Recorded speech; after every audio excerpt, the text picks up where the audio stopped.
दोस्तों आज हमारा है हिंदी का पार्ट 2 और पार्ट 2 में आज हम स्वरों के वर्गीकरण को जानेंगे। तो आइए शुरू करते हैं। दोस्तों कल हमने स्वर के बारे में जाना, आज हम स्वरों का वर्गीकरण के बारे में जानेंगे। तो स्वर का वर्गीकरण कई प्रकार से किया जाता है। अलग अलग विद्वानों ने इसकी अलग अलग तरह से कई प्रकारों में इसको विभाजित किया है। जैसे उच्चारण काल के आधार पर, ओष्ठाकृति के आधार पर, जिह्वा के आधार पर, मुखाकृति के आधार पर और नासिका के आधार पर हम स्वरों को पढ़ते हैं। आज हम पहले पढ़ेंगे उच्चारण काल के आधार पर। आज हम पढ़ेंगे उच्चारण काल के आधार पर। तो उच्चारण काल के आधार पर स्वरों को तीन प्रकार होते हैं, लघु स्वर, दीर्घ स्वर और प्लुत स्वर। अब इन तीनों में पहले हम लघु स्वर को पढ़ेंगे।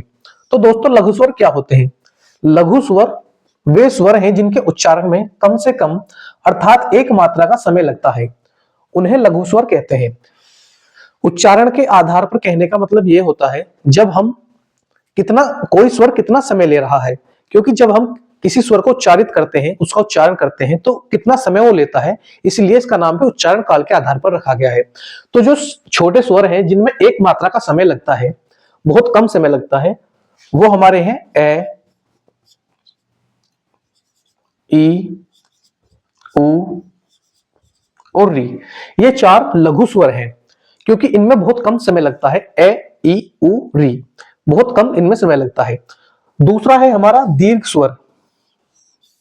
दीर्घ स्वर वे स्वर होते हैं जिनके उच्चारण में लघु स्वरों की तुलना में 2 गुना समय लगता है। जितना समय इनमें लगता है, मान लीजिए हमने ए बोला और एक ए दोबारा बोला, जितना इस ए को 2 बार बोलने में समय लगता है उतना लघु स्वरों को बोलने में लगता है, अर्थात 2 गुना समय लगता है। तो वो लघु स्वर दीर्घ स्वर कहलाते हैं। दीर्घ स्वर जो होते हैं वो होते हैं हमारा आ, ई, उ, ए, ऐ, ओ, औ। ये हमारे दीर्घ स्वर होते हैं। तो 4 तो हमारे होते हैं लघु स्वर और बाकी के 7 हमारे दीर्घ स्वर होते हैं। इस प्रकार हमारे ये 11 स्वर पूरे हो जाते हैं।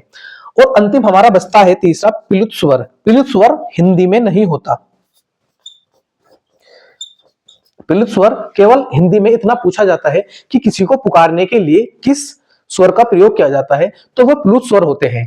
क्योंकि जब हम किसी को आवाज देते हैं तो वो खिंचता है और जो प्लुत स्वर का निशान होता है, संकेत होता है, सिंबल, वो इस तरीके से होता है।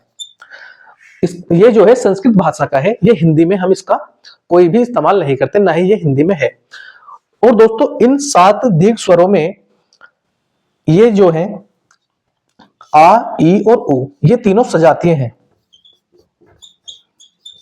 और बाकी के चारों विजातीय हैं। सजातीय विजातीय क्यों कहा जाता है? क्योंकि सजातीय होता है एक सी जाति का और विजातीय होता है 2 अलग अलग जातियों से जो बनता है। जैसे हम आ और ई को देखें, जैसे आ, ई और उ को देखें तो आ जो बनता है ये ए जमा ए से आ का निर्माण होता है। और वहीं ई को देखें तो 2 एक जैसी जाति के स्वरों से ई का निर्माण होता है। उ को देखें तो 2 एक जैसी जाति के स्वरों से इस उ का निर्माण होता है। अब विजातियों की बात करें तो विजातियों में जैसे हमने देखा ए, तो ये ए जमा ई से मिलता है, अलग अलग जाति से बनकर इसका निर्माण होता है। या बात करें हम ओ की तो ए जमा उ से मिलकर ओ का निर्माण होता है। तो इस प्रकार ये अलग अलग जातियों से मिलकर बनते हैं और ये एक जाति से मिलकर बनते हैं, इसीलिए इनको सजातीय और विजातीय कहा जाता है। आज हमने पहला एक उच्चारण काल के आधार पर स्वरों का वर्गीकरण को पूरा किया। कल को हम दूसरा देखेंगे। तब तक के लिए जय हिंद, जय भारत।